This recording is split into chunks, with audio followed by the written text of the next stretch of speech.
Bismillahirrahmanirrahim. Assalamualaikum warahmatullahi wabarakatuh. Alhamdulillahi ala ihsanih wa syukru lahu ala taufiqihi wa amtinanih wa asyhadu an la ilaha illallah wahdahu la syarika lahu ta'ziman li sya'nih wa asyhadu anna Muhammadan abduhu wa rasuluhu da'ila ridwanih. Allahumma salli alaihi wa ala alihi wa ashabihi wa ikhwanih. Hadirin dan hadirat yang dirahmati oleh Allah Subhanahu wa taala. Alhamdulillah, puji dan syukur kita panjatkan kepada Allah atas segala limpahan karunia yang Allah berikan kepada kita. Salawat dan salam semoga tercurahkan selalu kepada junjungan kita Nabi Muhammad sallallahu alaihi wasallam dan juga kepada keluarganya serta seluruh sahabat beliau dan pengikutnya yang setia hingga akhir zaman kelak. Hadirin hadirat yang dirahmati Allah Subhanahu wa taala. Topik yang kita bahas pada kesempatan kali ini adalah beberapa renungan dan nasihat kepada orang-orang yang mereka sedang bersedih. Sungguhnya kehidupan dunia ini berisi dengan ujian. Dan Allah Subhanahu wa taala telah menekankan hal ini dalam banyak ayat. Ya linabluwahum ayyuhum ahsanu amala. Kata Allah Subhanahu wa taala, sungguh alladzi khalaqal mauta wal hayata, Allah yang telah menciptakan kematian dan kehidupan buat apa? Liyabluwahum ayyuhum ahsanu amala, untuk menguji mana di antara mereka yang amalnya yang terbaik. Allah juga berfirman, hal ata 'alal insanu hina minad dahri lam yakun syai'an madhkura inna khalaqnal insana min nutfatin amsyajin nabtalih. Sungguh kami menciptakan manusia dari nutfah, dari air mani, buat apa? Nabtalih, untuk mengujinya. Jadi memang Allah ciptakan kita untuk diuji. Karenanya seorang di atas muka bumi ini harus sadar bahwasanya dia diciptakan untuk diuji oleh Allah Subhanahu wa taala. Maka semua orang diuji, tidak ada seorang pun yang tidak diuji oleh Allah Subhanahu wa taala. Dan kita tahu semua orang pernah bersedih atau sebagian mereka sedang bersedih, Tapi kalau semua orang pernah bersedih, semuanya pernah bersedih. Tidak ada yang pernah luput dari kesedihan. Dengan ujian yang bermacam-macam. Ada orang diuji berkaitan dengan hartanya, diberi ekonomi yang sulit, penuh dengan hutang, dililit hutang. Ada orang diuji dengan badannya, cacat atau sakit-sakitan atau tubuh yang tidak sempurna. Kemudian juga ada yang wanita diberi kesedihan karena bertahun-tahun sudah menikah, tidak memiliki anak. Sementara wanita yang lain juga sedih, memiliki anak yang banyak tapi selalu menyusahkan dia, nakal, merepotkan dia. Sebagian wanita terus menangis, sudah mencapai usia tua, tidak mendapatkan suami. Sementara banyak wanita yang menangis mendapati suami yang selalu menyesakkan hatinya, selalu memukulnya, selalu menyedihkannya. Dan demikianlah namanya ujian, beraneka ragam menimpa satu dengan yang lainnya. Tapi memang berbeda-beda, ada yang ujiannya sedikit dan ada ujiannya banyak. Tetapi semua orang diuji oleh Allah Subhanahu wa taala. Dan siapapun orangnya, mau kaya atau miskin, pasti diuji, Sebagaimana sering saya sampaikan, bukan hanya orang miskin yang diuji, bukan hanya orang miskin yang bersedih. Orang kaya, para pejabat, para penguasa, mereka juga diuji, mereka juga bersedih. Bukan cuma kita saja yang menangis. Bahkan orang-orang terkenal, orang-orang yang mungkin dicari-cari oleh orang tersohor, mereka pun menangis. Bisa jadi tangisan mereka lebih banyak daripada kita. Betapa sering kita melihat foto seorang pejabat, seorang penguasa yang mungkin tersenyum dalam foto tersebut. Namun kita lihat senyumannya penuh dengan keterpaksaan. Di balik senyuman tersebut dia menyimpan banyak penderitaan. Oleh karenanya, siapapun orangnya di dunia ini pasti diuji, pasti diuji. Baik orang yang soleh maupun yang tidak soleh. Terlebih lagi Allah menjanjikan orang-orang yang beriman dengan ujian yang lebih berat. Kata Allah Subhanahu wa taala, Alif Lam Mim ahasiban nasu ayyutraku ayyaqulu amanna wa hum la yuftanun. Wa laqad fatanna alladhina min qablihim fala ya'lamanna Allahu alladhina shadaqu wa la ya'lamanna al-kadhibin. Kata Allah Subhanahu wa taala, Alif Lam Mim. Apakah manusia dibiarkan mereka berkata beriman sementara mereka tidak diuji? Sungguh kami telah menguji orang-orang sebelum mereka agar Allah tahu mana yang imannya benar dan mana yang imannya dusta, ya. Am hasibatum an tadkhulul jannata wa lamma ya'tikum mathalul ladzina khalaw min qablikum massathumul ba'sa'u wad-dharra'u wa zulzilu. Apakah kalian menyangka kalian akan masuk surga sementara belum datang kepada kalian ujian yang pernah menimpa orang-orang sebelum kalian? Mereka ditimpa dengan penderitaan, dengan kesusahan, digoncang oleh Allah Subhanahu wa taala. Jadi orang yang beriman justru dijanjikan ujian oleh Allah Subhanahu wa taala. Demikian juga dalam hadis kata Nabi sallallahu alaihi wasallam, waktu Nabi ditanya ayun nasi asyaddu bala'an, ya Rasulullah, siapakah orang yang paling berat cobaannya? Maka Nabi sallallahu alaihi wasallam mengatakan asyaddu nasi bala'an al-anbiya. Orang yang paling berat ujiannya adalah para nabi. Tsumma salihun, kemudian orang-orang saleh. Tsummal amsal fal amsal, kemudian selanjutnya dan selanjutnya. Yubtala rajulu ala qadri imanihi. Seorang diuji berdasarkan kadar keimanannya. In kana fi imanihi salabatun zida fi balaihi. Kalau ternyata imannya kokoh, tegar, Allah akan tambah ujiannya. Wa in kana fi imanihi riqqatun khuffifa anhu. Kalau ternyata imannya lemah ketika diuji, maka Allah akan ringankan ujiannya. Subhanallah, Allah mentakdirkan Nabi sallallahu alaihi wasallam adalah orang yang paling banyak ujiannya. Ujian dalam segala bentuk ujian. Ya. Lihatlah Nabi sallallahu alaihi wasallam dari kecil sudah diuji, lahir dalam kondisi tidak punya ayah. Kemudian tidak lama kemudian ibunya pun meninggal, jadi yatim piatu. Hidup dalam kondisi miskin sejak kecil sudah menggembalakan kambing, ya. Diuji dari sisi harta, Nabi hidup dengan penuh kesederhanaan. Ya, bulan-bulan berlalu, istri-istrinya tidak ada memasak apapun di rumahnya. Rumah dengan rumah yang sangat sempit, mungkin cuma 4 kali 5 meter, ya. Kalau terluka dilukai oleh kaumnya sampai berlumuran darah wajah beliau alaihi salatu wasalam.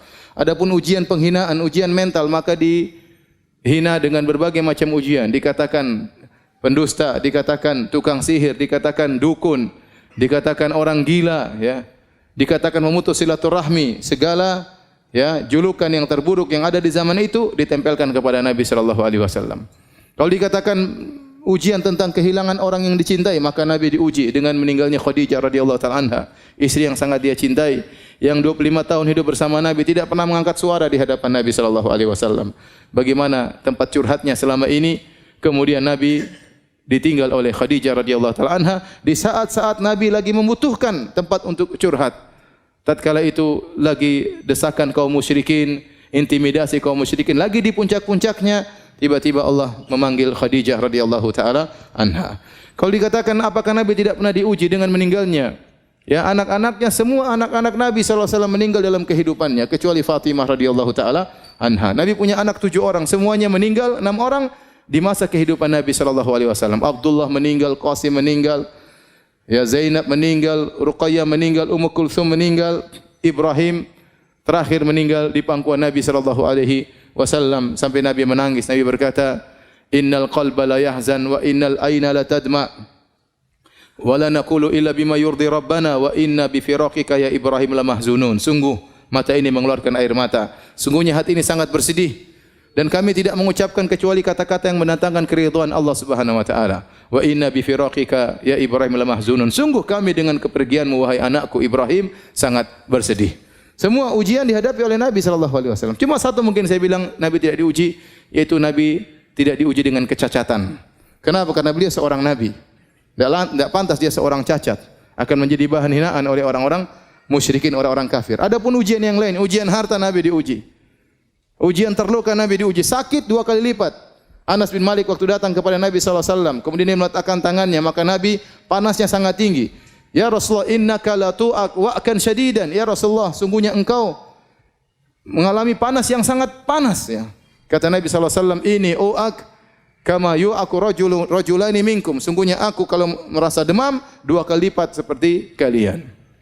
Ya, Nabi diracun, ya, sampai Nabi sallallahu alaihi wasallam meninggal karena bekas racun yang diberikan oleh wanita Yahudi tatkala di Khaybar, ya. Selama 3 tahun atau 4 tahun Nabi mengalami sakit racun tersebut. Puncaknya tatkala Nabi sallallahu alaihi wasallam tahun 11 Hijriah, baru kemudian Nabi sallallahu alaihi wasallam meninggal akibat racun yang sudah terpendam hampir 4 tahun tersebut sallallahu alaihi wasallam. Oleh karenanya, waktu Nabi sallallahu alaihi wasallam mendatangi seorang wanita yang sedang meratapi anaknya meninggal dunia, Maka Nabi SAW datang wanita tersebut di kuburan, dia sedang meratapi anaknya. Nabi mengatakan, ya hadhihi, isbiri. Wahai fulanah, bersabarlah. Wattaqillah, bertakwalah kepada Allah. Maka wanita tersebut marah, dia mengatakan, ilaika anni, pergi engkau dariku. Innaka lam tusab bi musibati. Kata wanita ini, engkau tidak merasakan apa yang aku rasakan. Engkau tidak pernah menerima musibah seperti yang aku terima. Subhanallah. Nabi bukan cuma satu anak yang meninggal. 6 orang anak meninggal dia hadapi. Ya, kemudian Nabi SAW tetap menegurnya, maka dia pun sadar ternyata itu Rasulullah SAW, maka dia pun minta uzur. Kata Nabi SAW, innama sabru inda sodamatil ula. Sungguhnya kesabaran itu adalah pertama kali tatkala seorang ditimpa dengan musibah. Jadi setiap kita terkena musibah, kita ingat ada orang yang jauh teladan kita, yang sangat alim, yang sangat bertakwa kepada Allah. Ternyata kehidupannya penuh dengan musibah. Dialah siapa? Rasulullah sallallahu alaihi wasallam. Ya. Oleh karenanya, hadirin dan hadirat Allah Subhanahu wa taala, ada beberapa nasihat yang ingin saya sampaikan ya pada kesempatan kali ini agar meringankan beban kesedihan yang dialami oleh kita. Karena siapa di antara kita sih yang tidak pernah bersedih? Terkadang kesedihan itu datang berkelanjutan, silih berganti ya. Yang pertama yang harus kita sadari bahwasanya demikianlah tabiat dari kehidupan. Namanya kehidupan isinya ujian. Sebagaimana tadi saya sudah singgung di mukaddimah pengajian. Nah, Allah Subhanahu wa taala berfirman, laqad khalaqnal insana fi kabad. Sungguh kami ciptakan manusia fi kabad, yukabit, yaitu dalam kondisi susah payah. Sejak dia lahir dalam kesusahan, lahir dalam kondisi ya, keluar dalam kondisi menangis ya. Tangisan yang menyedihkan atau menyenangkan orang di sekitarnya ya. Kemudian setelah itu hidup dengan kepayahan, ditimpa dengan sakit, ya, kemudian merangkak dan seterusnya ya. Kemudian dia pun setelah besar dia harus bekerja mencari nafkah, ya, entah diterima pekerjaan atau tidak, belum dimarahin bosnya, ya, harus berjalan di bawah terik matahari. Ya, namanya manusia semuanya susah ya. Kemudian dia pun kalau mau menikah ya harus kumpulkan uang untuk mahar. Kerja keras ya. Lihat berapa banyak jomblo yang sekarang belum bisa menikah. Penderitaan yang bertubi-tubi menimpa mereka. Penderitaan yang belum bisa mereka hindarikan sampai sekarang. Kenapa? Tidak punya duit. Cari duit untuk cari mahar. Begitu sudah cari mahar, kemudian melamar, terkadang ditolak. Penderitaan berikutnya. Semua datang orang kepada saya, Ustaz, saya sudah melamar. Nanti kenapa belum nikah? Sudah melamar, Ustaz. Kenapa? Aduh, ditolak, Ustaz. Kasihan. Kita ngelihatnya itu sedih gitu. Tapi bagaimana lagi ya? Ya. Belum lagi ternyata sudah ngelamar dapat istri, belum tentu dapat istri solehah. Ternyata istri ini ternyata membawa penderitaan, menambah amal soleh untuk bersabar. Tiap hari kerjanya ngomel, banyak tuntutan. Ternyata bisa jadi dapat mertua yang ternyata tidak baik juga, banyak menuntut, terkadang menghina, berbagai macam ujian. Ya. Kemudian punya anak-anak, dia harus berusaha ngurus anak-anak, yang ini butuh sekolah, ini butuh biaya, ini butuh ini, dia kerja keras. Anak-anaknya nuntut, tidak tahu bapaknya kerja setengah mati. Itulah kehidupan. Itulah kehidupan. Di sela-sela itu dia sakit, terkadang gembira, terkadang sakit, terkadang bertemu dengan orang-orang yang dia cintai, terkadang dipisahkan dengan orang-orang yang dia cintai. Kalau dia umurnya panjang, dia akan lihat banyak orang yang dia cintai meninggal sebelum dia, dan itu kesedihan yang luar biasa. Kalau dia umurnya pendek, maka dia meninggal ditangisi oleh orang-orang di sekitarnya. Demikian kondisi kehidupan. Laqad khalaqnal insana fi kabad. Kami ciptakan manusia di atas kepayahan. Makanya Imam Ahmad ditanya, kapan seorang beristirahat? Kata Imam Ahmad rahimahullah, sampai dia menginjakkan kakinya di surga baru dia apa? Istirahat. Dalam kehidupan ini dia penuh dengan ujian, penuh dengan kepayahan, penuh dengan kesulitan. Semua orang. Ya, siapa yang tidak susah? Semuanya susah, ya. Semuanya susah. Orang kaya terkadang susah dalam kekayaannya. Ya, saya pernah ketemu kawan saya luar biasa, dia kaya. Cerita tentang perusahaan. Saya enggak jarang dengar, tapi cerita ini begini. Usaha kemudian terkadang naik turun, harga lagi turun, pusing. Ya. Kemudian kalau sudah mau lebaran mukir THR, setengah mati. Apalagi kalau ternyata pegawai 1.000 orang, THR 1.000 orang berapa orang? Berapa duit? Orang-orang pegawai yang miskin-miskin pada senang mau lebaran. Dia yang mau kasih gaji setengah mati. Jadi masing-masing ada ujiannya, ya. Antum kira presiden, antum kira pejabat tidak susah, mereka juga susah. Di balik kegembiraan mereka, di balik kemewahan yang mereka miliki, mereka hidup dengan kegelisahan. Ya, betapa banyak yang demikian. Oleh karenanya ini tabiat dari kehidupan, kondisi kehidupan isinya adalah ujian. Maka Anda jangan berangan-angan terlepas dari ujian. Semua orang diuji, cuma bedanya ada yang sedikit, ada yang banyak, itu saja.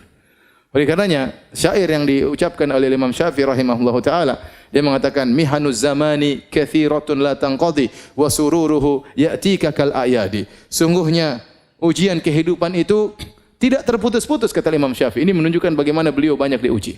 Apalagi beliau ulama, orang soleh, pasti banyak ujiannya. Mihanuz zamani katsiratun la tanqadi kata beliau.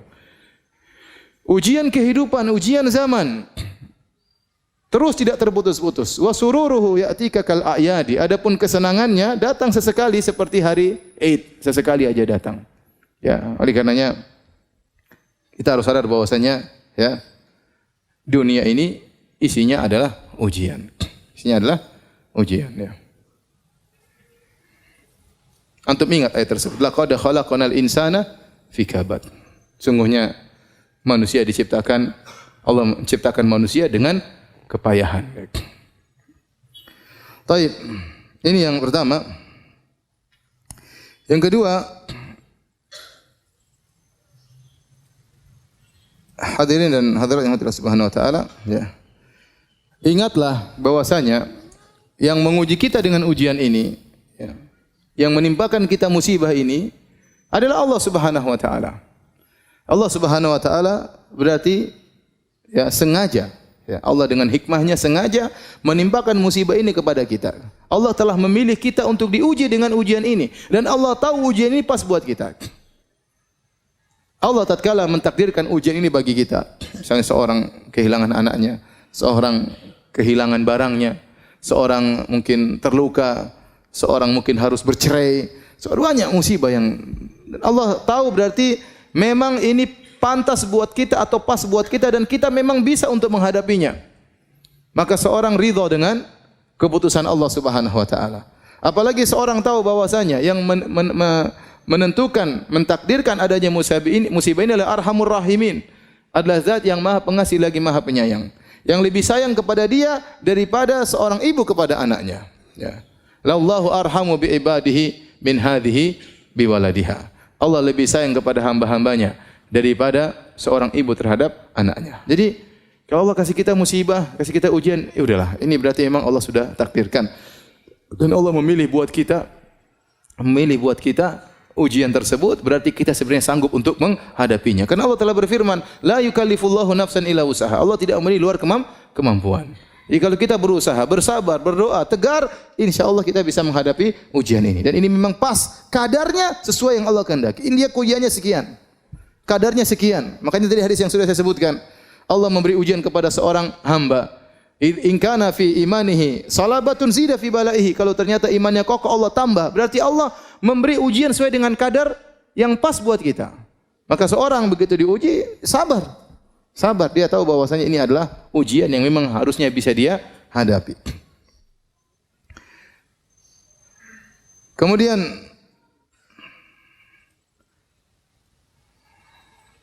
dia harus sadar bahwasanya ujian yang datang kepadanya, ya, bukan untuk membinasakannya, tetapi adalah untuk mengujinya agar Allah melihat bagaimana dia menghadapi ujian tersebut, ya. Allah tidak membinasakannya. Allah kasih dia ujian. Ya, kalau kita diberi ujian bukan untuk membinasakan kita, tapi untuk kita hadapi ujian tersebut. Apakah kita bisa menghadapinya atau tidak? Apakah kita bersabar sehingga kita dapat pahala ataukah kita mengeluh? Ya, berkeluh kesah sehingga kita tidak mendapatkan pahala dari Allah Subhanahu wa taala. Makanya sebenarnya mengatakan ujian itu seperti obat, ya. Memang pahit tapi harus diminum. Kalau antum tidak menghadapinya dengan kesabaran, maka antum tidak akan mendapatkan kesembuhan. Ya, pasti ada sesuatu pada diri kita sehingga Allah kasih ujian tersebut. Yang ujian tersebut fungsinya seperti obat. Ya sudah, hadapi saja. Hadapi dengan kesabaran sebagaimana kita bersabar kalau dikasih obat oleh dokter kita minum. Bahkan kalau harus diamputasi kita bersabar karena kita tahu di balik itu pasti ada kebaikan. Ini obat yang Allah berikan kepada kita, mau tidak mau inilah obat. Maka hadapi, minumlah obat tersebut yang pahit tersebut. yang tidak enak tersebut agar kita bisa mendapatkan kesembuhan dari penyakit yang sedang kita hadapi. Kemudian di antara hal yang perlu kita ingat, Allah kasih kita musibah, ya. Allah kasih kita ujian. Di antara hikmahnya agar Allah ingin melihat seorang hamba beribadah dengan berbagai macam model ibadah. Ada orang diberi ibadah dengan ibadah bersyukur, maka dikasih kenikmatan agar Allah lihat dia bagaimana bersyukur kepada Allah. Terkadang Allah kasih dia musibah agar Allah lihat bagaimana cara dia beribadah kepada Allah dalam kesulitannya. Ya. Dan betapa banyak ibadah yang muncul tatkala orang dalam penderitaan yang tidak mungkin dilakukan oleh seorang yang sedang menghadapi kenikmatan, mendapati kenikmatan. Coba antum bayangkan seorang tatkala sedang diuji, hatinya benar-benar terenyuh kepada Allah Subhanahu wa taala. Harapannya hanya kepada siapa? Allah Subhanahu wa taala. Kalau dia berdoa dia menangis. Yang itu mungkin tidak didapatkan oleh orang-orang yang dapat kesenangan. Ya. Seorang kalau dalam kenikmatan mungkin dia salat sekedar mau nangis, apa yang mau dia tangisi? Apa yang mau dia tangisi? Sampai seperti ada lelucon ya. Ada seorang imam di Mekah. Saya diceritain wallah alam benar atau tidak ya, tapi lelucon namanya Syekh Al-Muhaisini. Syekh Al-Muhaisini dia punya murotal Quran ya. Kalau antum mendengar murotalnya dia sering nangis. Dan dia punya masjid di daerah di Mekah. Orang banyak yang i'tikaf juga di masjid tersebut. Dan dia kalau salat sering nangis ya. Kemudian suatu hari ada seorang dari Mesir kemudian salat situ senang dengar imamnya salat sambil nangis-nangis. Kemudian dia tanya, "Siapa imamnya itu?" Maka orang berkata namanya Al-Muhaisini. Sementara di samping-samping ada hotel-hotel namanya Al-Muhaisini, Al-Muhaisini. Itu yang punya hotel-hotel ini? Iya. Sudah punya hotel masih nangis katanya. Jadi maksud saya bisa jadi memang seorang dalam ketentramannya, dalam kebahagiaannya dia menangis, tapi itu jarang. Ibadah yang keluar dari hati seorang tatkala sedang diuji dengan musibah itu luar biasa, ya. Luar biasa. Makanya terkadang seorang lilit utang, dia berdoa kepada Allah Subhanahu wa taala. Dan utangnya tidak dilunas-lunaskan oleh Allah Subhanahu wa taala. Karena Allah tahu kalau hutangnya lunas dia berhenti berdoa kepada Allah Subhanahu wa taala. Kalau hutangnya lunas dia tidak lagi salat malam kepada Allah Subhanahu wa taala. Bahkan terkadang Allah menambah hutangnya sehingga dia benar-benar terjepit, sehingga dia tahu apa arti tawakal. Dia tahu apa arti apa? Tawakal. Betapa banyak orang diajari oleh Allah dengan tawakal setelah dijebak dengan ujian yang sangat berat, tidak ada yang bisa menolong dia seorang pun. Presiden pun tidak bisa menolong dia. Ya. Tidak ada yang bisa menolong dia. Kecuali siapa? Allah. Maka dengan adanya ujian, adanya musibah, adanya penderitaan, maka Allah Subhanahu wa taala ingin mengetahui dari seorang hamba agar hamba itu beribadah dengan berbagai macam model ibadah. Ada ibadah syukur, ada ibadah apa? Ada ibadah sabar, ya. Ada ibadah sabar dan demikianlah, ya. Kita lihat Nabi Muhammad SAW beribadah dengan bersyukur, beribadah dengan bersabar. Kita lihat Nabi Sulaiman alaihissalam yang super kaya raya dengan dipenuhi dengan berbagai macam kenikmatan, dia juga pernah diuji oleh Allah Subhanahu wa taala. Lihat Nabi Ayub yang pernah kita sampaikan kajian, pernah diberikan kekayaan yang luar biasa dan pernah dikasih sakit yang lama. Dia pernah beribadah kepada Allah dengan syukur dan dia pernah beribadah kepada Allah dengan sabar.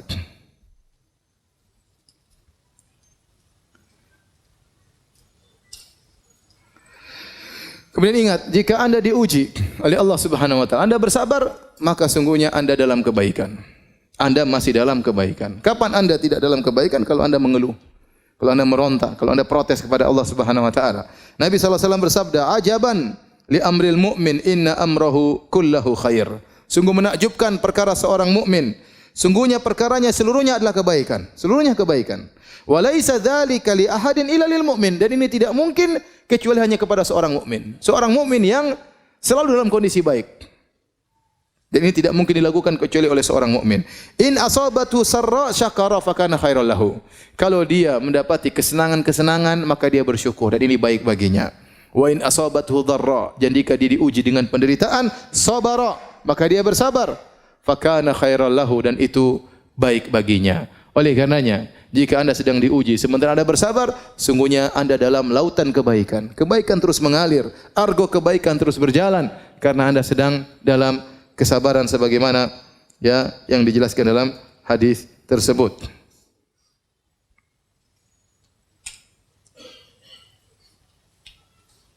Oleh karena dalam hadis disebutkan kata Nabi sallallahu alaihi wasallam, "Ma min ahadin minal muslimin." Tidaklah seorang dari muslimin yusabu bi bala'in, diuji dengan suatu ujian, suatu penderitaan fi jasadihi. Penderitaan di badannya, dia sakit atau yang lainnya. Illa amarallahu ta'ala al-hafazata alladhina yahfazunahu. Kecuali Allah akan perintahkan kepada malaikat al-hafazah, para penjaga, para pencatat amalan-amalan hamba. Uktubu li abdi fi kulli yaumin wa lailatin mithla ma kana ya'malu minal khair. Maka tulislah bagi hambaku kebaikan terus mengalir setiap hari, siang dan malam, seperti yang biasa dia lakukan dari kebaikan yang dia lakukan. Madama mahbusan fiya, selama dia tertahan gara-gara fi wathaqi, karena dia sakit, dia sabar dengan penderitaan tersebut. Jadi seorang kalau bersabar, saya katakan tadi, argo pahalanya jalan terus. Argo pahalanya jalan terus, ya sudah. Kapan Anda mengeluh? Kapan Anda protes kepada takdir Allah Subhanahu wa taala, maka argonya berhenti. Argonya berhenti. Maka seorang kalau terbetik dalam hatinya, kenapa tidak selesai-selesai? Lawan itu dari iblis, itu dari setan. Lawan. Ya. Yakin bahwasanya kadarnya Allah tahu. Allah kasih musibah, kasih penderitaan, Allah tahu seberapa penderitaannya dan kadarnya sampai kapan Allah Maha tahu. Kita berdoa kepada Allah, kita cari solusi, tetapi kita bersabar menghadapi ujian tersebut. Kenapa? Karena argo pahala jalan terus. Malaikat catat terus pahalanya, meskipun dia tidak bisa melakukan amal-amal ibadah yang biasanya dia lakukan. Pahalanya jalan terus. Kemudian juga di antara dalil bahwasanya kalau engkau bersabar dalam ujian berarti kau dalam kebaikan. Sabda Nabi sallallahu alaihi wasallam, "Man yuridillahu bihi khairan yusib minhu." Barang siapa yang Allah kehendaki kebaikan baginya, Allah berikan musibah baginya. Berarti tanda kebaikan adalah Allah berikan musibah. Nabi mengatakan demikian, "Man yuridillahu bihi khairan." Barang siapa yang Allah menghendaki kebaikan baginya, yusib minhu, Allah berikan musibah baginya. Musibah dalam berbagai macam musibah. Ya. Ada yang musibah pada anaknya, ada musibah pada hartanya, ada musibah pada suaminya, ada musibah pada istrinya. Ada orang diuji dengan kekayaannya, ada orang diuji dengan kemiskinannya, ada orang diuji dengan sakit yang dia alami, ya. Dan banyak. Ada orang diuji dengan tuduhan yang tidak baik kepadanya. Ada orang diuji dengan kerabatnya, diuji dengan kakaknya dan adiknya, dengan tetangganya. Oleh karenanya, selama kita diuji dan kita bersabar, sungguhnya berarti Allah masih menghendaki kebaikan bagi kita. Dalam hadis yang lain kata Nabi sallallahu alaihi wasallam, "Idza ahaballahu qauman ibtalahum." Kalau Allah mencintai suatu kaum, Allah uji mereka. Jika Allah mencintai suatu kaum, idza ahaballahu qauman ibtalahum, Allah menguji mereka. Dalam hadis yang lain, idza aradallahu bi 'abdil khaira ajjala lahul uqubata fid dunya. Jika Allah menghendaki kebaikan bagi seorang hamba, Allah segerakan hukumannya di dunia. Wa idza arada bi 'abdihi syarra amsaka anhu bi dzambihi hatta yuwafiyahu yaumal qiyamah. Jika Allah menghendaki keburukan bagi seorang hamba, Allah tidak kasih dia musibah. Allah tahan dosanya, nanti Allah akan balas pada hari kiamat kelak dengan balasan yang sempurna. Oleh karena jika seorang diuji dan dia bersabar, yakinlah dia masih dalam kebaikan. Argo pahala terus berjalan. Di antara hal yang perlu kita renungkan, bahwasanya terkadang Allah kasih musibah kepada kita untuk mengangkat derajat kita di surga. Dalam satu hadis kata Nabi sallallahu alaihi wasallam, "Innar rajula la yakunu lahu 'inda Allahil manzilah, fama yablughuha bil amal, fama yazalu yabtalihi bima yakrahu hatta yuballighahu iyyaha." Kata Nabi sallallahu alaihi wasallam, sungguhnya seorang benar-benar dia memiliki kedudukan di sisi Allah Subhanahu wa taala. Namun Allah tidak bisa mengangkat dia ke posisi tersebut dengan amal solehnya. Artinya apa? Allah lihat amal soleh dia sedikit, tidak cukup. Pahala dia tidak cukup untuk mendongkrak dia untuk naik ke derajat yang tinggi tersebut. Fama yazalu yabtalihi, maka Allah terus mengujinya. Allah terus memberikan musibah kepadanya. Bima yakrah, dengan perkara yang dia tidak sukai. Hatta yuballighahu iyyaha, sampai Allah pun menyampaikan dia pada derajat tersebut. Ini yang disebut dengan musibah menambah derajat seseorang. Ya, siapa di antara kita yang tahu amal solehnya banyak? Ya akhi, kita baca Quran jarang-jarang. Ya kita salat malam jarang-jarang. Itu pun salat malam dalam kondisi ngantuk-ngantuk. Sedekah masih pelit. Berbakti sama orang tua juga jarang-jarang. Baik sama istri pun tidak banyak. Perhatian sama tetangga kurang. Zikir juga lisan tidak pernah basah dengan zikir kepada Allah Subhanahu wa taala. Ibadah kita kurang. Kalau kita mau kita kalkulasi ibadah kita sangat sedikit. Terus kita ingin mendapat derajat yang tinggi, tidak ada cara lain kecuali dengan dikasih musibah. Di balik musibah tersebut banyak ibadah-ibadah yang mau tidak mau kita lakukan. Ya, kerendahan diri, kesedihan, kembali kepada Allah Subhanahu wa taala, menangis dalam sujud, menangis dalam salat malam.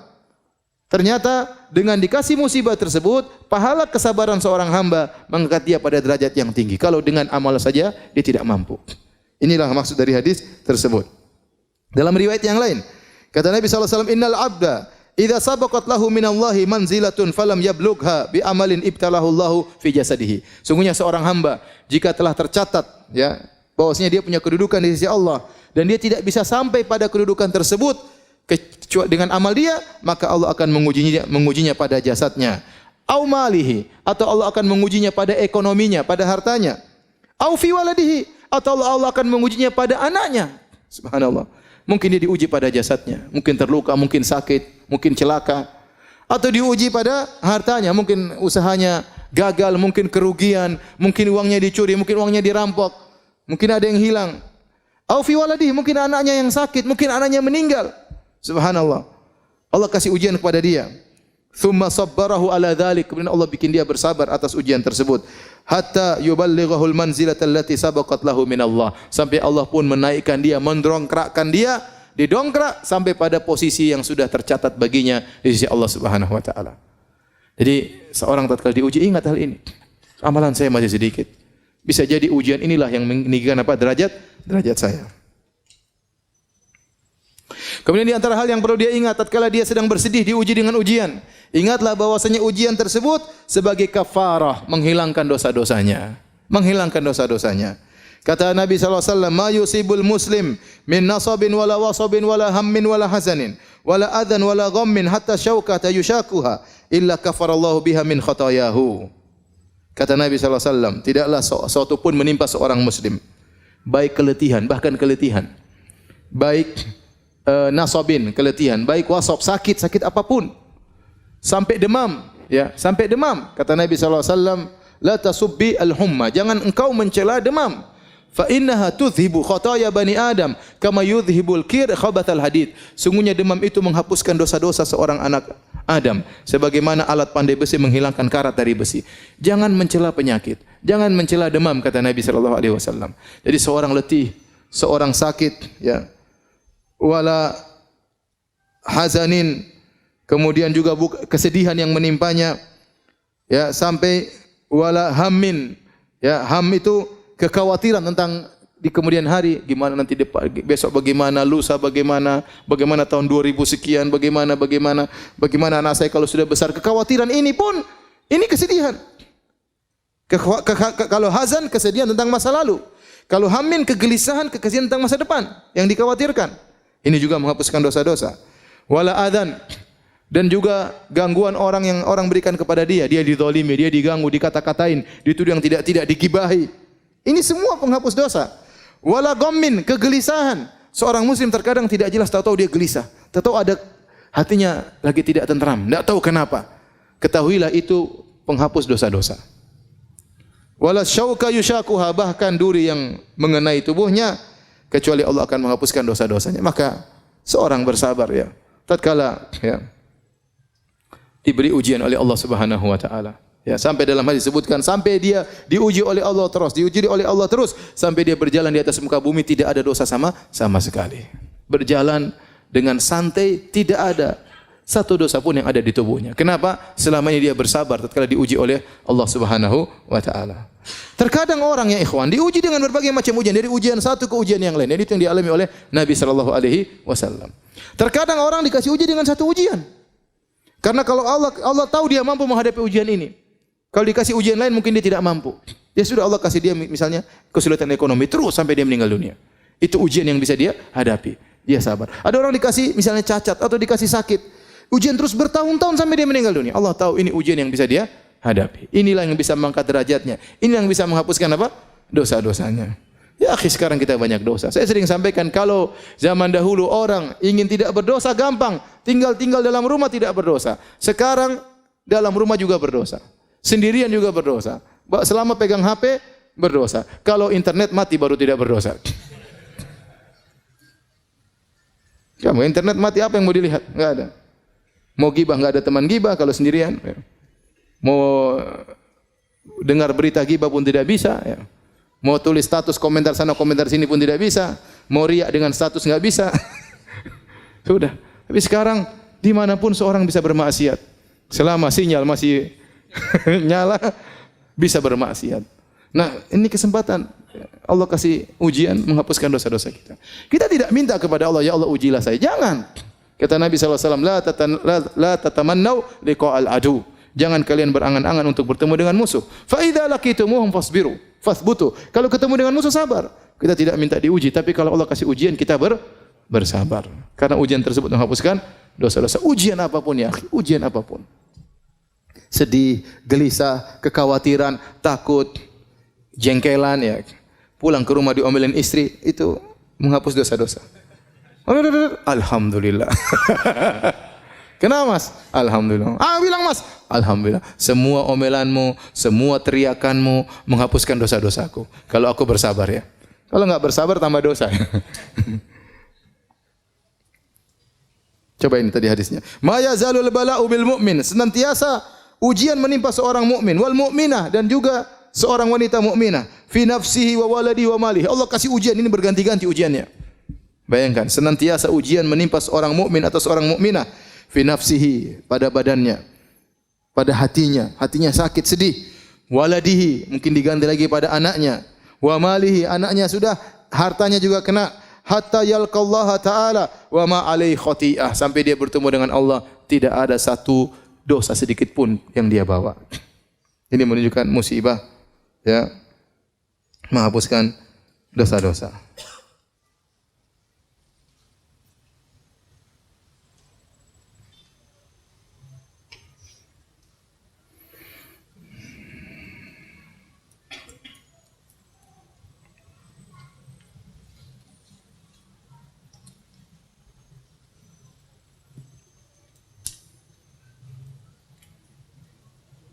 Dalam satu hadis dari Jabir bin Abdullah dari Imam Ahmad dengan sanad yang sahih.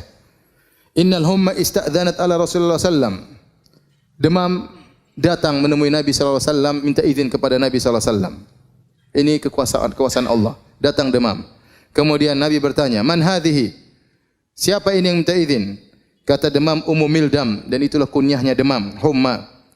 Maka fa amara biha ila ahli Quba. Maka Nabi perintahkan dia untuk pergi ke penduduk kota Quba agar mereka yang ditimpa dengan demam. Falaqu minha ma ya'lamullah. Maka mereka pun ditimpa dengan demam karena Nabi mengarahkan demam tersebut untuk menimpa penduduk Quba.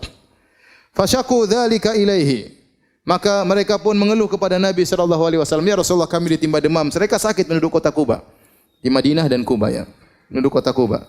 Maka Nabi berkata, "Ma syi'tum, in syi'tum an ad'ullaha lakum fayakshifaha ankum wa in syi'tum an takuna lakum tahuran." Terserah kalian wahai penduduk kota Quba. Kalau kalian berkehendak, aku akan berdoa kepada Allah agar Allah. Na'am, kata Nabi, iya.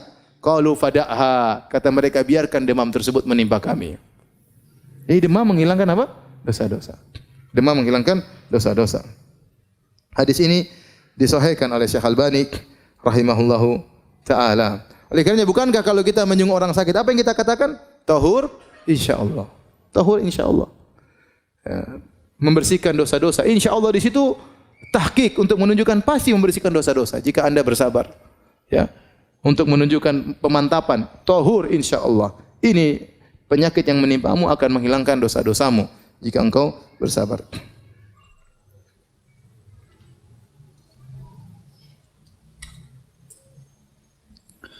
Baik. Nasihat berikutnya para hadirin dan hadirat yang dirahmati oleh Allah Subhanahu wa taala. Bisa jadi musibah yang menimpa kita ini merupakan sebab terhindarkan dari musibah yang lebih besar. Ya, bisa jadi musibah yang menimpa kita merupakan sebab yang untuk menghindarkan musibah yang lebih besar. Kata Imam Ibnu Qayyim rahimahullah taala, kalau Anda sulit memahami hal ini, renungkanlah kisah Nabi Khadir dengan anak yang dia bunuh. Kata Allah Subhanahu wa taala, "Fantalaqa hatta idza laqiya gulaman faqatalah. Qala aqtalta nafsan zakiyatan bighairi nafsin laqad ji'ta syai'an nukra."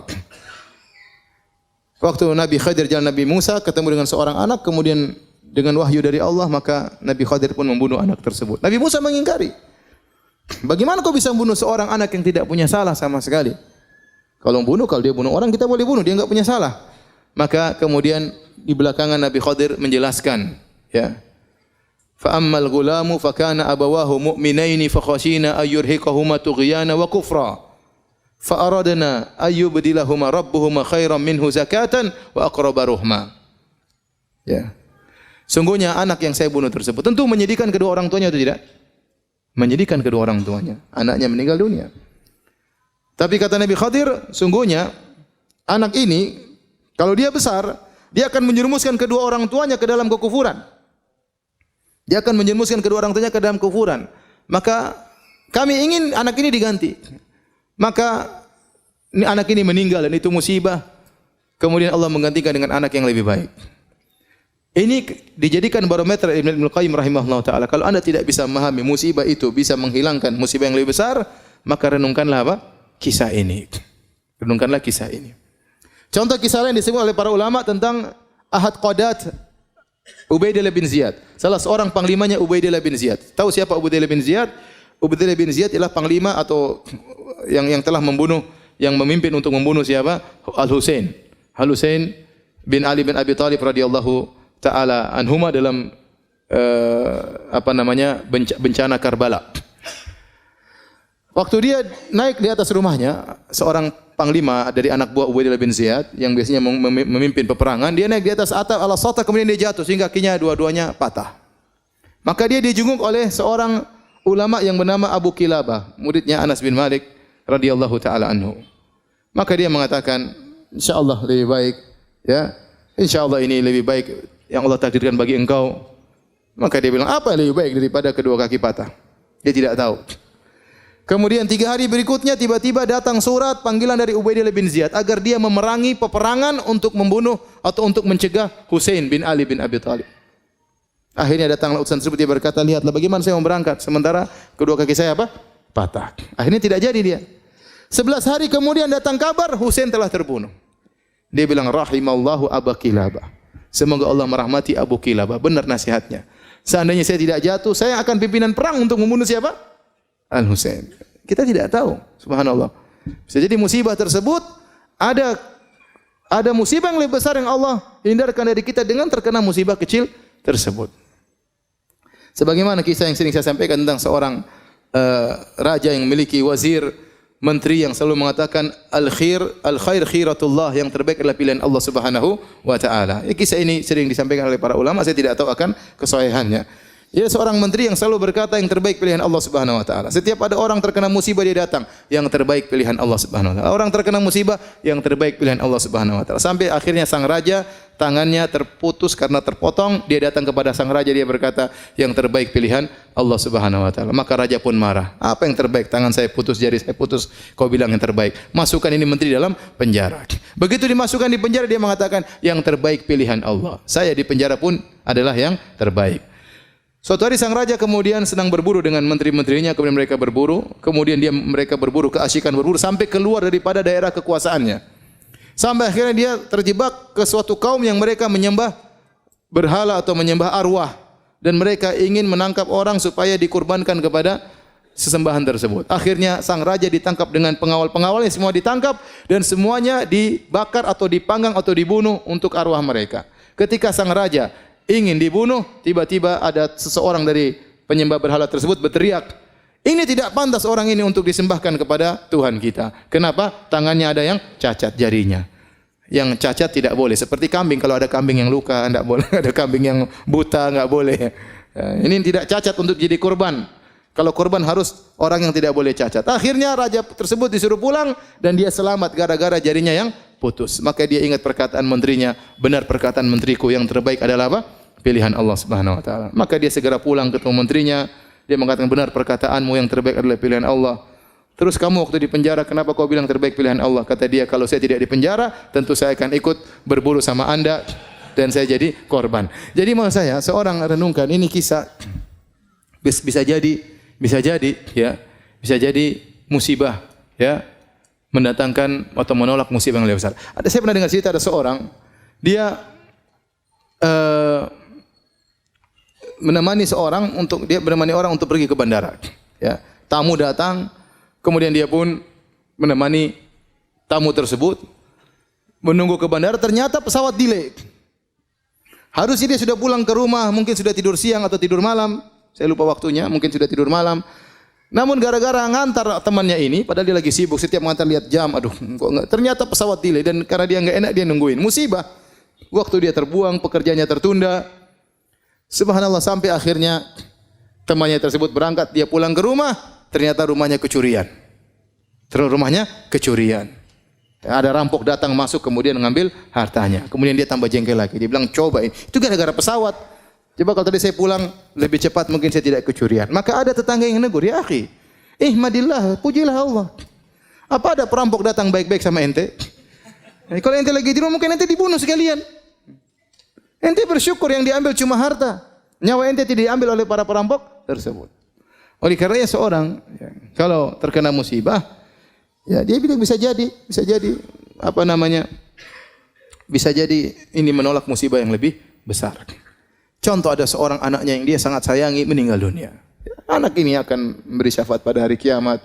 Dia pikir yang baik-baik aja. Bisa jadi anak ini besar belum tentu saya bisa mengurus dia. Apalagi zaman sekarang dunia gadget, anak-anak sekarang sudah kalau kita dengar berita mengerikan, anak SD berzina, mengerikan ya. Kadang-kadang saya malas lihat berita di situ ya. Tapi kadang lagi Google buka tahu ada berita di bawahnya mengerikan isinya. Zaman sekarang subhanallah. Zaman sekarang kita punya anak besar belum tentu bisa kita rawat, belum tentu bisa kita didik, bisa jadi bumerang bagi kita pada hari kiamat. Oleh karenanya, ya, apapun musibah menimpa kita, ya, kita bilang ini insyaallah menolak musibah yang lebih besar. Kita tahu ataupun kita tidak ketahui.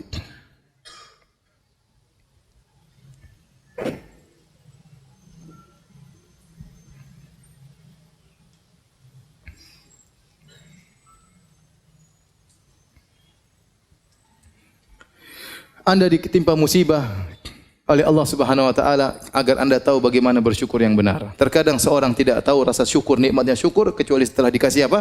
Musibah. Seorang terkadang lupa dengan kenikmatan sehat kecuali setelah dikasih apa? Sakit. Baru dia tahu betapa nikmatnya sakit. Sebagaimana pepatah mengatakan, "Laulam takun musibah lama kanat hunaka sa'adah." Kalau bukan karena musibah tidak ada namanya kebahagiaan. Karena seorang benar-benar merasakan kebahagiaan setelah mengalami apa? Musibah.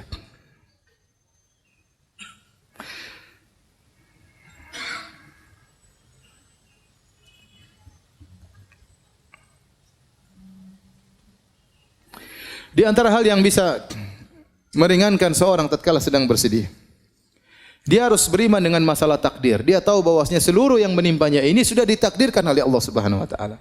Tidak mungkin dia hindari. Nabi sallallahu alaihi wasallam ya mengatakan, "Ma asabaka lam yakun liyukhti'ak wa ma akhta'aka lam yakun liyusibak." Apa yang menimpamu tidak bisa kau hindari. Dan apa yang terhindar darimu tidak mungkin menimpamu. Ini sudah pasti ya. Innallaha kataba maqadir al-khalaiq qabla an yakhluqa as-samawati wal ard bi 50,000 sanah. Sungguhnya Allah mencatat takdir seluruh makhluk, termasuk Anda ini makhluk. Takdir Anda telah ditulis oleh Allah secara detail, masing-masing kita secara detail. Ya, dari masih nutfah sampai meninggal dunia sudah dicatat oleh Allah dengan detail dan Anda tidak akan keluar dari takdir tersebut. Ya. Bahkan Allah catat tersebut 50.000 tahun sebelum Allah ciptakan langit dan bumi, bukan sebelum 50.000 tahun sebelum ente diciptakan, enggak. 50.000 tahun qabla an yakhluqas samawati wal ard, sebelum Allah ciptakan langit dan bumi. Kata Nabi sallallahu alaihi wasallam, "Rufi'atil aqlam wa jaffatis suhuf." Pena-pena sudah diangkat dan lembaran sudah kering, tidak ada perubahan. Maka mau tidak mau Anda tidak akan bisa menghindar dari musibah tersebut. Karena musibah tersebut sudah tercatat bagi Anda. Tinggal bagaimana Anda menghadapi musibah tersebut. Kalau Anda menghadapinya dengan sabar, fa anta ma'jur, maka engkau dapat pahala. Tapi jika engkau menghadapinya dengan tidak bersabar, fa anta ma'zur, engkau dapat dosa. Tetap saja tidak terhindar. Mau diapain? Sekarang kalau ada misalnya seorang ibu anaknya meninggal dunia, kemudian dia meronta-ronta, menangis-tangis, apakah anaknya bisa hidup kembali? Nggak bisa. Percuma. Tinggal di hadapan dia mau meronta-ronta, dapat dosa, Dia bersabar, kesedihan ada. Nabi pun bersedih. Tapi dapat pahala. Tinggal dia pilih yang mana. Dan tidak akan merubah kondisi. Tidak akan merubah kondisi. Seandainya kalau dia meronta-ronta, menangis-nangis, anaknya hidup kembali, silakan meronta-ronta. Tapi tidak ada, tidak bisa. Sebagian ibu-ibu, subhanallah, saya dengar berita sedih sekali. Saya tahu ada seorang wanita, ya, sudah ngaji, kemudian sampai bercadar, kemudian anaknya meninggal. Kemudian dia teriak-teriak, dia marah-marah, kembalikan anakku, kembalikan, tidak terima. Ya, subhanallah. Inilah ujian, ya. Inilah ujian. Memang berat, siapa yang bilang ringan? Berat sekali. Tapi anti diuji agar anti mencapai derajat yang tinggi, mendapatkan pahala yang besar. Maka jangan hadapi ujian tersebut dengan bentuk protes kepada takdir Allah, tidak menerima takdir Allah Subhanahu wa taala.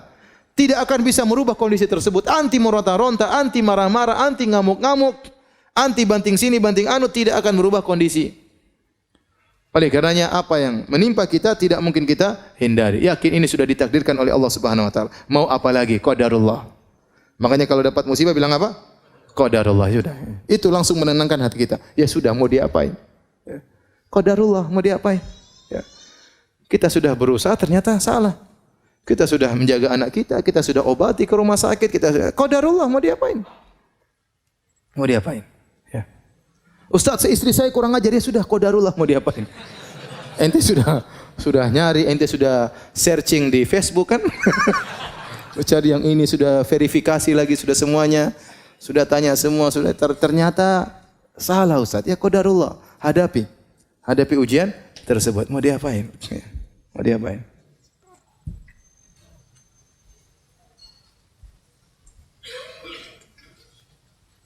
Bisa ada seorang, dia hitam, kemudian tapi dia tinggi. Kemudian dia ingin menikah dengan perempuan yang cantik, meskipun pendek putih, supaya anaknya apa? Tinggi dan putih. Ternyata qadarullah. Anaknya hitam, pendek, pesek. Ya sudah, qadarullah. Ente sudah berusaha. Apa boleh buat? Itu namanya qadarullah.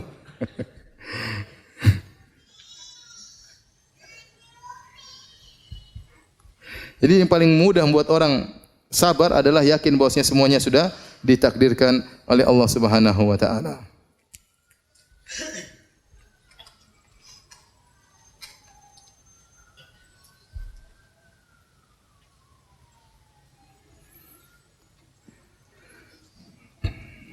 Kalau seorang tatkala ditimpa musibah, dia dapati dirinya kurang bersabar, maka latihlah dirinya untuk bersabar.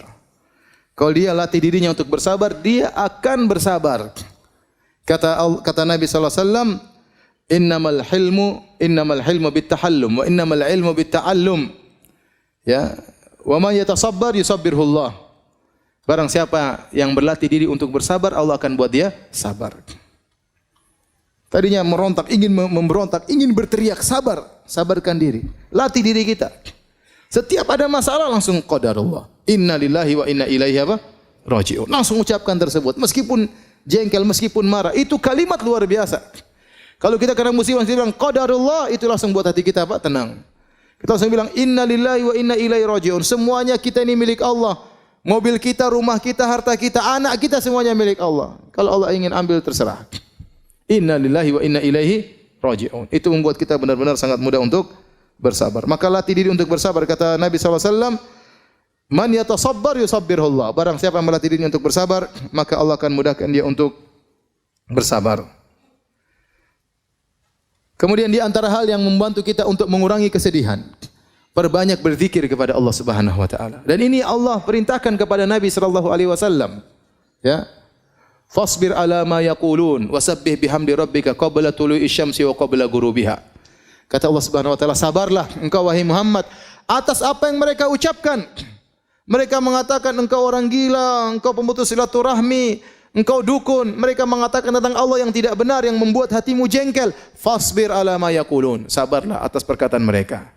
Wasabbih bihamdi rabbika qabla tulu'i syamsi wa qabla ghurubiha. Dan bertasbihlah kepada Rabbmu sebelum terbit fajar dan sebelum terbenam matahari. Sebelum terbit matahari dan sebelum terbenam matahari, waktu subuh, sebelum subuh bangun, zikir pagi petang, zikir kepada Allah. Itu menghilangkan kesedihan. Banyak berzikir mengingat Allah Subhanahu wa taala. Oleh karenanya juga kata Allah Subhanahu wa taala, "Wa laqad na'lamu annaka yadhiqu sadruka bima yaqulun." Wasabbih bihamdi rabbika wa kum minas sajidin. Kata Allah, sungguh kami tahu dadamu sempit wahai Muhammad atas perkataan mereka. Antum kira waktu Nabi Muhammad dikatakan orang gila, orang sinting, dia tidak sakit hati? Dia sakit hati. Sampai Allah mengatakan, wa laqad na'lamu annaka yadhiqu sadruk. Sungguh kami tahu hatimu sedih wahai Muhammad. Kata Allah Subhanahu wa taala. Kami tahu hatimu sempit akan akibat yang mereka ucapkan. Apa solusinya? Wasabbih bihamdi rabbik, maka bertasbihlah, banyak berzikir, subhanallah, subhanallah, subhanallah. Wa kum minas sajidin, banyak salat, banyak sujud kepada Allah Subhanahu wa taala.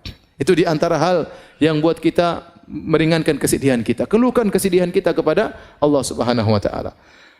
Fasabrun jamil. Sabar jamil, apa itu sabrun jamil? Kesabaran yang indah, maksudnya kesabaran yang tidak disertai dengan syakwa, keluhan kepada makhluk. Adapun syakwa kepada Allah, mengeluhkan penderitaan kita, itu tidak mengapa. Itu kebiasaan para nabi. Nabi mengeluhkan kesulitannya kepada Allah Subhanahu wa taala. Nabi Yakub mengatakan, "Innama ashku bathi wa husni ila Allah." Aku mengeluhkan kesedihanku, ya kegelisahanku, penderitaanku hanya kepada Engkau ya Allah. Semua para anbiya mereka mengeluhkan kepada Allah Subhanahu wa taala. Nabi Zakaria, Rabbi inni wahanal 'azmu minni washta'ala ar-ra'su syaiba wa lam akum bidu'aika rabbi syaqiyya. Ya Allah, aku sudah tua, tulangku sudah rapuh. Aku masih ingin punya anak. Aku tidak pernah ya putus asa dari berdoa kepada Engkau. Seorang ya tatkala ditimpa dengan kesedihan, banyak bertasbih, banyak berzikir. Ala bi dzikrillah tatmainnul qulub. Ketahuilah dengan berzikir kepada Allah, maka hati menjadi tenang. Jangan terlalu banyak syakwa kepada orang lain. Sekarang model zaman sekarang ini sedikit-sedikit mengeluh di Facebook, status berubah-ubah terus. Ini yang saya lihat, aduh. Terkadang di penuntut ilmu terkadang begitu. Terkadang ustaz begitu. Ya akhi, subhanallah, ribut sama istrinya kemudian dia perang status di Facebook. Kita yang lihat malu. Anda sedih, percuma Anda sampaikan di status, tak ada faedahnya. Keluhkan kepada Allah, bangun malam berdoa kepada Allah Subhanahu wa taala, banyak zikir, itu yang bisa menghilangkan kesedihan Anda, mengurangi kesedihan Anda. Pun Anda status, apa orang-orang belum tentu membantu. Orang mungkin malah mengejek, orang mungkin malah merendahkan ente. Anda kira dengan Anda melemparkan status tersebut, kemudian kesedihan hilang? Enggak. Kemudian setelah Anda bikin status, ente lihat lagi komentar, lebih lagi sedih lagi. Kalau enggak ada yang komentar Anda bersedih, ternyata murid-murid saya tidak ada yang perhatian sama saya. Kalau ada yang komentar, ente bersedih juga. Belum ada balasan status lain, waduh repot. Ngapain kita seperti itu?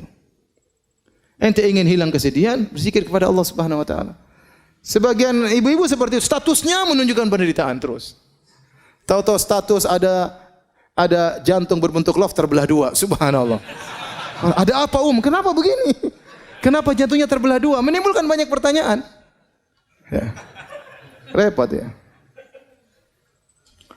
Banyak ya. Nanti status macam-macam ya Allah. Jangan mengeluh kepada manusia, rugi. Betapa banyak berharap kepada orang, dia akan kecewa. Mengeluh kepada manusia tidak ada yang dia dapatkan. Tidak ada solusi. Paling mereka mengatakan sabar. Sabar. Hidup juga ujian. Saya juga sudah tahu. Ya udah ada tahu, sabar makanya. Ngapain ngeluh sama manusia? Hati-hati ibu-ibu yang suka rubah-rubah status ibu-ibu ini. Jangan.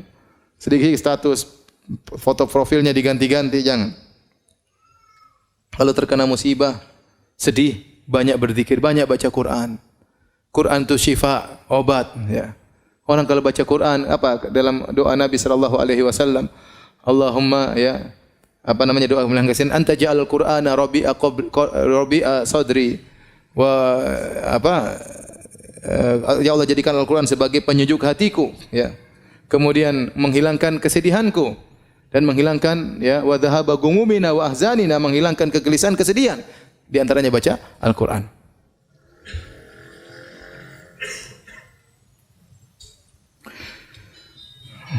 Kemudian di antara hal yang membantu kita untuk menghilangkan kesedihan, yaitu jangan memutar kembali masa-masa yang lalu. Kenangan-kenangan lalu hapuskan. Ada seorang mungkin ya punya anak meninggal dunia. Kemudian dia masih simpan bonekanya, dia masih simpan bajunya. Ini jangan, ini menyiksa diri. Sudah sedekahkan kepada orang lain. Nanti dia lihat bonekanya, dia nangis lagi lihat anaknya. Lihat sepedanya, dia nangis lagi lihat apa? Anaknya. Jadi itu terjadi. Sudah itu semua barang kasih orang. Jangan mencoba untuk mengingat masa lalu yang menimbulkan kesedihan, karena itu diingin oleh setan. Ya. Setan ingin apa? Liyahzunal ladzina amanu. Setan ingin agar orang beriman sedih. Kenapa kalau orang beriman sudah sedih dan kesedihannya berlebih-lebihan, tidak mengantarkan dia dekat kepada Allah, akhirnya banyak perkara akhirnya terbengkalai. Dia kalau sudah sedih, terlalu sedih, ngurus anak-anak yang lain susah. Perhatian sama suami susah. Dia pun jarang pengajian, dia cuma baca Quran, nangis saja kerjanya. Maka segala hal yang membuat kita kesedihan tentang masa lalu, ngapain kita ingat-ingat kembali? Semua kenangan-kenangan hilangkan. Kalau punya foto-foto di HP, hilangkan semua. Ya ngapain? Nanti lihat, nangis lagi. Tiba-tiba nangis lagi. Ya enggak usah. Enggak usah. Baik tentang orang tua kita, baik tentang anak-anak kita, yang sudah lalu biarlah berlalu. Ya. Ngapain kita menjebak diri kita pada kesedihan yang lalu yang tidak mungkin kita perbaiki lagi, mustahil, tidak mungkin kita kembalikan lagi, mustahil. Ya sudah, maka segala hal yang membuat kita teringat dengan masa lalu, kesedihan yang berkepanjangan, maka hendaknya kita hindari. Kemudian jangan lupa ya untuk menghadiri majelis ilmu. Di antara zikir yang menenangkan hati majelis ilmu, dengar pengajian tentang kesedihan, ya, tentang tawakal, tentang sabar, tauhid, terutama pengajian tentang tauhid. Dengar bagaimana Tuhan kita, bagaimana Allah Subhanahu wa taala, bagaimana Allah melakukan semuanya dengan hikmah. Ya, bagaimana Allah terkadang menguji hamba-hambanya, baca kisah-kisah orang terdahulu. Dengar pengajian tentang bagaimana kisah para ulama diuji, sehingga kita tahu bahwasanya kita ini diuji tidak ada apa-apanya dibandingkan dengan mereka. Ya. Dan ini membuat kita lebih ringan kesedihan kita. Kemudian jangan lupa perkara yang penting tatkala kita terkena kesedihan, berusaha membantu orang lain. Berusaha membantu orang lain. Oleh karenanya Al-Imam As-Sa'di, gurunya Syekh Utsaimin rahimahullah taala pernah berkata, dia mengatakan, dua pokok kebahagiaan adalah pertama ikhlas kepada Allah, yang kedua membantu orang lain. Ini dua pokok kebahagiaan. Anda kalau ingin bahagia, lakukan dua ini. Pertama ikhlas. Berusaha dalam segala kegiatan ikhlas karena Allah, bukan mencari komentar manusia, bukan karena kepentingan duniawi, bukan untuk melihat ya like atau dislike, tidak peduli. Saya mencari komentar Allah Subhanahu wa taala. Kapan Anda bisa ikhlas dalam segala kegiatan Anda, maka Anda akan meraih kebahagiaan. Yang kedua, membantu orang lain. Setiap kita bantu orang lain, maka Allah akan berikan kita kebahagiaan. Allah berfirman, ya. Ya ayyuhalladzina amanu, idza qila lakum tafassahu fil majalisi fafsahu yafsahillahu lakum. Bahkan perkara yang mungkin tidak butuh biaya membantu orang. Kata Allah, ya wahai orang yang beriman, jika dikatakan kepada kalian lapangkan majelis supaya atau rapatkan supaya orang bisa masuk duduk bersama antum di masjid, maka berilah kelonggaran bagi mereka. Yafsahillahu lakum, maka niscaya Allah akan berikan kelapangan bagi kalian. Kata para ulama termasuk kelapangan dada. Kelapangan dada. Ya, padahal tidak butuh biaya sehingga orang datang, silakan duduk samping saya. Itu ente bikin begitu, ente dapat apa? Kebahagiaan. Tidak usah jauh-jauh, kita sholat Jumat misalnya. Sholat Jumat, full masjid rame. Ada orang bingung cari apa? Cari tempat. Kemudian kita, sini, kita rapat-rapat sedikit. Silakan, sambil antum tersenyum. Dia kemudian berdiri samping antum. Itu Allah kasih kebahagiaan bagi antum. Begitu saja. Sebaliknya, kalau antum kemudian bawa sajadah sendiri, sholat Jumat, terus kaki ente lebarin. Ente sudah siap mau datang, ente nggak mau. Dia mau sampingin, ente semakin lebarin. Pasti ente dapatkan hati ini jengkel, grundel. Allah bikin hati ente menjadi apa? Sempit. Berbuat baik kepada orang lain pasti mendatangkan kebahagiaan. Antum lihat orang di jalan, orang menyeberang, orang lagi sibuk-sibuknya, ente sempatkan waktu ngantar orang kakek tua tersebut sebentar. Berhentikan kemudian antum berjalan mengantar orang tersebut. Allah pasti kasih kebahagiaan. Ya, ini asal kebahagiaan adalah membantu orang lain. Di saat-saat kita penuh kesedihan, jangan lupa kita memberi kebahagiaan kepada orang lain. Niscaya kesedihan tersebut akan dikurangi oleh Allah Subhanahu wa taala. Ya. Oleh karena saya katakan manusia paling berbahagia adalah siapa? Adalah Rasulullah sallallahu alaihi wasallam. Kenapa? Dia selalu menebar kebahagiaan bagi orang lain. Siapapun yang minta bantuan kepada Nabi, maka Nabi pun membantunya sebisanya. Itulah Rasulullah sallallahu alaihi wasallam. Maka cobalah kalau kita ditimpa kesedihan, bantu orang lain. An-nafa'al muta'addi, bantu orang lain, maka insya Allah akan berikan kebahagiaan bagi kita.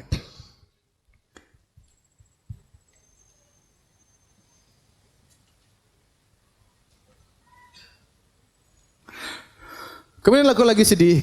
Ada hal-hal perkara yang kata para ulama, perkara yang yang materi yang mungkin bisa membantu kita untuk bahagia. Ya misalnya kita mungkin sedih, ya.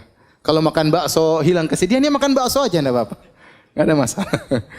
Lagi enggak enak badan, lagi enggak enak hati, pengen mana? Pengen lihat hijau-hijau, udah pergi hijau-hijau lihat, enggak ada masalah. Jangan kunci pintu, matikan lampu, tambah sedih. Ya, ini di antara hal. Kemudian saya kalau ketemu si fulan, saya selalu bahagia, dia orangnya lucu. Ya udah pergi ke orang tersebut. Ketemu ngobrol sama dia, ganti suasana. Nah, apa kita lakukan untuk menghilangkan apa? Kesedihan, ya. Ya, senang dengan warna tertentu. Kalau warna hijau, indah, hati menjadi tentram. Ada ibu-ibu senang lihat warna ungu, ya. Lihat, sudah lakukan, tidak ada masalah. Ini termasuk perkara-perkara yang bisa menambah, ya, menghilangkan kesedihan. Kemudian hindari hal-hal yang bisa mendatangkan kesedihan bertambah. Contoh nonton berita, sukanya nonton berita kriminal. Tambah sedih enggak? Tambah sedih. Waduh, sedih. Berita tentang selingkuh, semakin sedih, ketakutan. Waduh, sudah gini suami saya selingkuh. Ketakutan luar biasa. Pelakor, apa namanya? Pelakor tadi? Pelari apa? Oh, perebut laki orang. Saya kira pelari laki orang.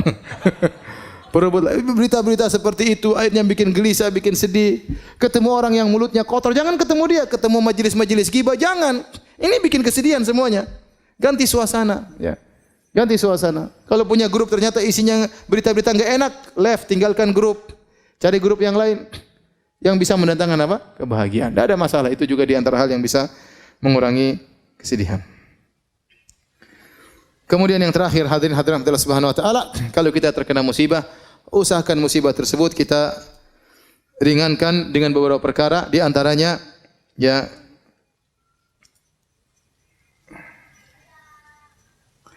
ingat musibah yang lebih berat daripada yang kita alami, ya. Kalau kita terkena musibah, misalnya ada seorang tangannya terluka, kemudian dia memuji Allah, alhamdulillah. Kenapa ente memuji Allah? Alhamdulillah, bukan di lisanku. Coba kalau lidahku yang luka, bukan di mulutku, bukan di wajahku, seperti itu.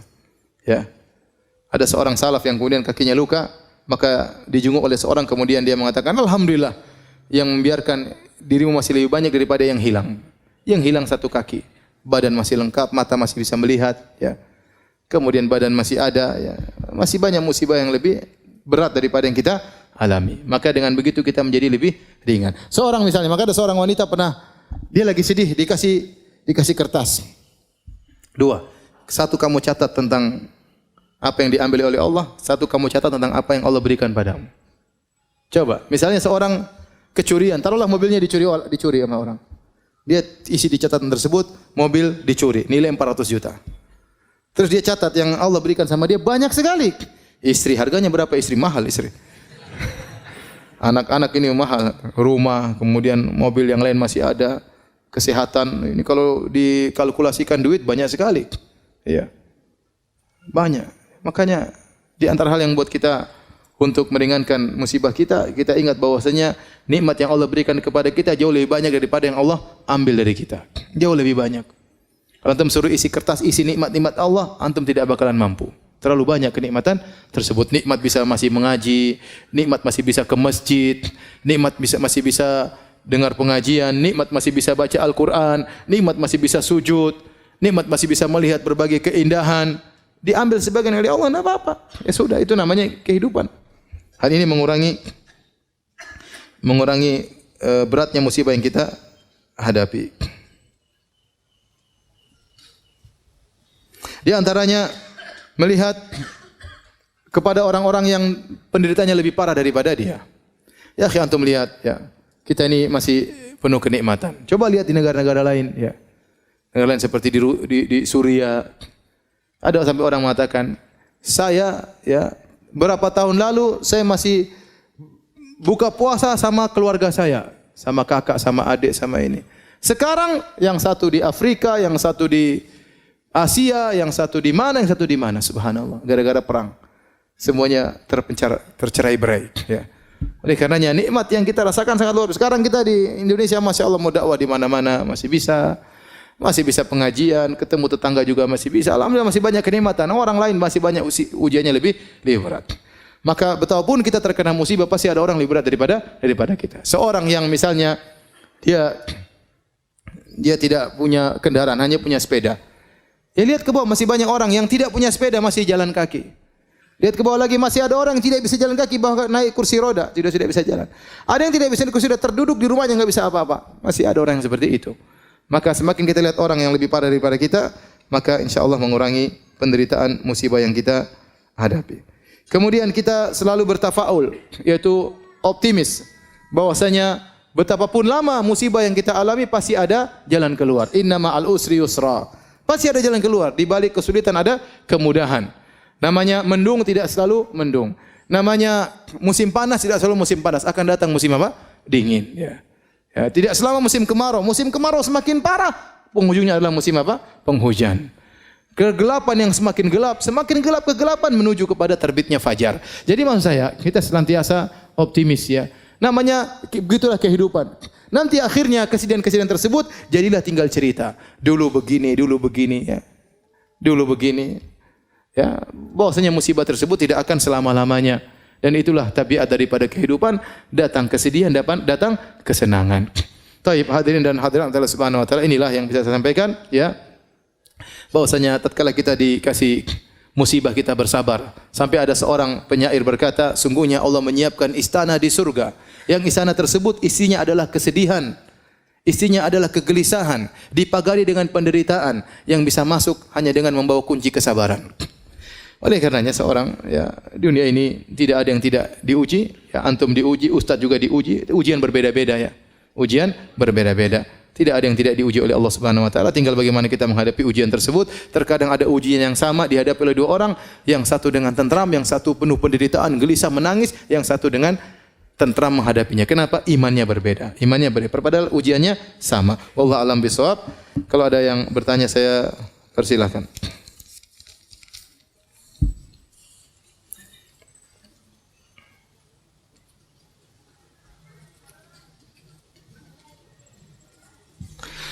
Apakah zikir pagi dibaca jam 9 pagi dan zikir petang dibaca habis maghrib itu boleh Ustaz? Asalnya zikir pagi dibaca sebelum terbit matahari, sebelum terbit matahari. Dan asalnya zikir petang dibaca sebelum terbenam matahari. Menjelang terbenam matahari terbaik. Tapi kalau memang ada halangan, maka tidak mengapa karena waktu al-masa petang secara bahasa Arab mencakup di malam hari, mencakup di malam hari. Terutama doa-doa yang ada zikir yang ada doanya. Semakin kita cepat baca doa semakin apa? Semakin baik. Semakin baik. Ya, oleh karenanya dibaca sebelum terbenam matahari. Namun kalau tertunda karena ada kesibukan boleh pada maghrib, boleh juga pada isya. Demikian juga zikir pagi asalnya dibaca sebelum terbit matahari. Kalau sudah terbit matahari ingin dibaca enggak ada masalah.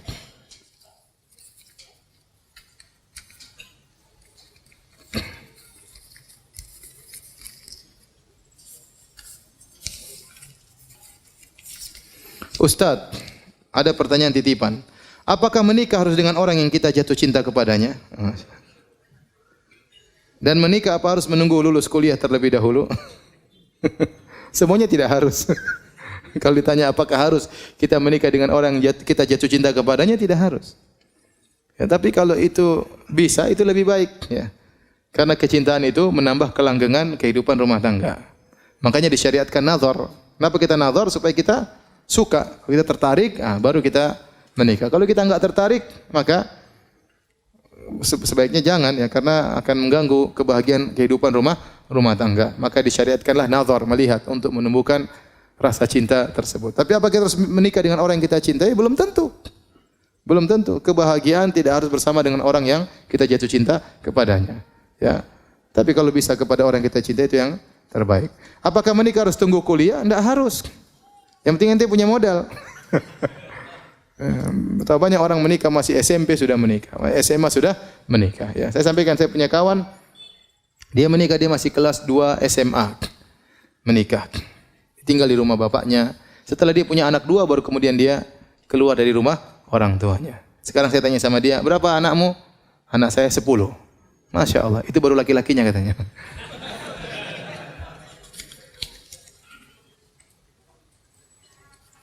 Apakah musibah dapat dicegah atau tidak? Dicegah sama sekali, sudah takdir. Kalau sudah ditakdirkan tidak akan bisa dicegah.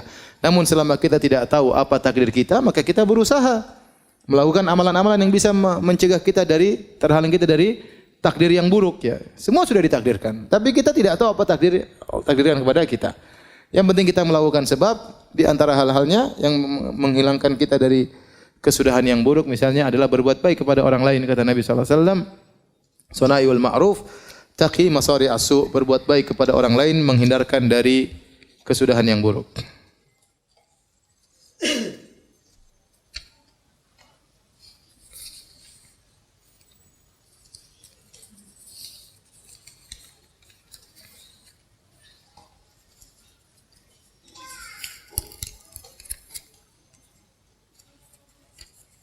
Ustadz, ana tinggal bersama ibu yang usianya 76 tahun. Ibu ana ini sangat susah sekali dikasih tahu untuk hal kebaikan. Terkadang ada di hati timbul rasa kesal atau marah dan rasanya juga ingin nangis rasanya. Apakah ini termasuk ujian berat dan bolehkah anak sekali marahi ibu anak? Jangan ya, jangan marahi ibu. Kasih tahu yang baik ya. Enggak usah dimarah-marahin ya. Memang ibu orang tua kalau sudah tua seperti itu ya. Dia kembali ada pikunnya, ada enggak ngertinya dan itulah pahala sangat besar. Makanya kata Allah, "Imma yablughanna indakal kibara ahaduhuma aw kilahuma." Ya, kalau keduanya sudah mencapai masa jompo, salah satunya atau keduanya, fala taqul lahuma uffin. Maka jangan berkata ah. Ah aja enggak boleh apalagi marah-marahin.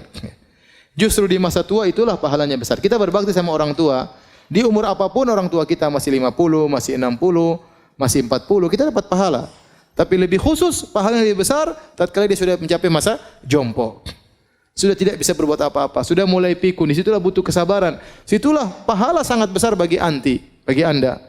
Oleh karenanya kalau Anda sabar, maka pahalanya sangat besar. Yang namanya orang tua seperti itu. Ya. Sama orang tua kita sabar waktu mengurus kita masih kecil. Ya, sekarang kita tahu kita ngurus anak kita enggak gampang. Anak kita dikasih tahu enggak mau dengar, ya, marah-marah terkadang, ya.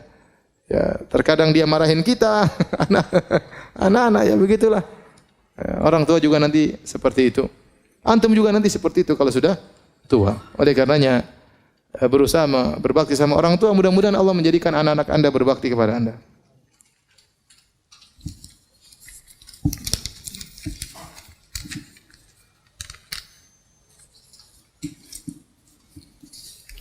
Ustaz, apakah boleh berjualan dalam masjid? Dalam masjid enggak boleh, berjualan di luar areal masjid. Selama areal masjid adalah tempat untuk salat maka tidak boleh, ya. Tidak boleh kalau tempat itu dipakai untuk salat maka berarti itu dibangun untuk tempat salat, ya. Ya, adapun di luar pagar enggak ada masalah.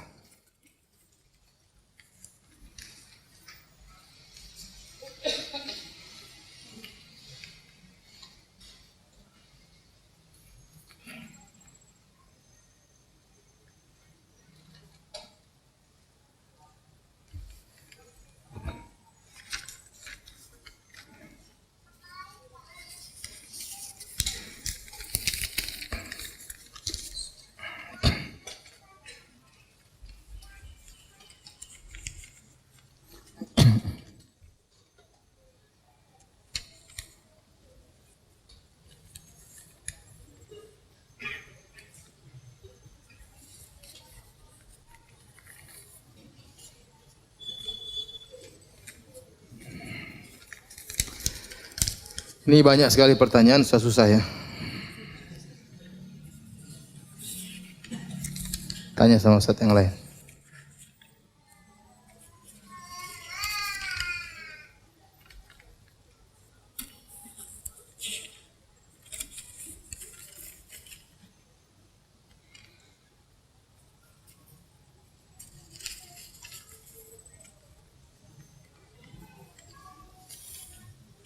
Bolehkah mengucapkan selamat atas kelahiran anak antar pasangan non-muslim? Ini perkara duniawi, tidak apa-apa. Perkara dunia, kita boleh mengundang mereka makan, kita boleh ikut bahagia dan kebahagiaan mereka. Misalnya dia naik pangkat, kita bilang selamat naik pangkat, enggak ada masalah. Itu perkara apa? Duniawi.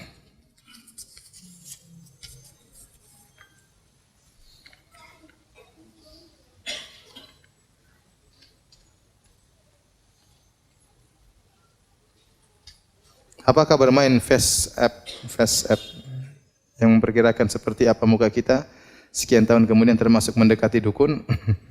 Enggak kali ya. Cuma itu mainan yang ngapain itu. Kita gambar-gambar, khawatir kita menggambar-gambar yang dilarang oleh syariat ya. Karena Meniru-niru ciptaan Allah Subhanahu wa taala. Apakah mengomentari hasilnya juga termasuk mendekati dukun? Saya rasa tidak, ini bukan masalah perdukunan ya. Kecuali dia mengatakan wajah saya seperti ini, pasti seperti ini, itu tidak boleh ya. Tidak boleh. Karena kita tidak tahu, ente belum tentu hidup sampai segitu ya. Ya. Saya belum tahu aplikasi tersebut ya. Cuma saya lihat ada orang yang profilnya, tahu-tahu dia tulis umur saya 60 sekian. Apakah sampai segitu umur saya? Dia kasih pasang wajahnya sama waktu wajahnya sudah apa? Tua ya. Mungkin pakai aplikasi tersebut. Aplikasinya saya tidak tahu, saya tidak pernah lihat.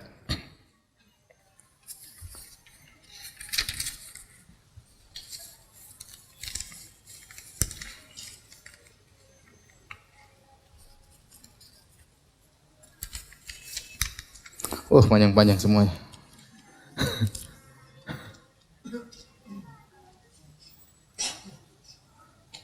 Saya seorang ibu dengan 4 orang anak yang ditinggal suami. Apakah berdosa jika saya terus meratapi kematiannya? Iya, tidak boleh. Ya. Kalau timbul kesedihan, ucapkan qadarullah. Innalillahi wa inna ilaihi raji'un. Setiap sedih bilang apa? Qadarullah. Innalillahi wa inna ilaihi raji'un. Setan ingin kita terus bersedih. Sehingga akhirnya kita terbengkalai, tidak bisa ngurus anak dengan baik. Mungkin kita mau cari nafkah pun susah. Kenapa? Karena diliputi dengan apa? Kesedihan. Akhirnya khawatirnya kalau terus bersedih, akhirnya meratapi seakan-akan protes dengan takdir Allah Subhanahu, dan itu dosa. Kalau sudah sampai pada tahapan tersebut, maka itu apa? Dosa. Maka setiap kita sedih, kita bilang qadarullah, innalillahi wa inna ilaihi raji'un. Demikian saja kajian kita. Semoga bermanfaat. Subhanakallah bihamdik asyhadu an la ilaha illa anta astaghfiruka wa atubu ilaik. Assalamualaikum warahmatullahi wabarakatuh.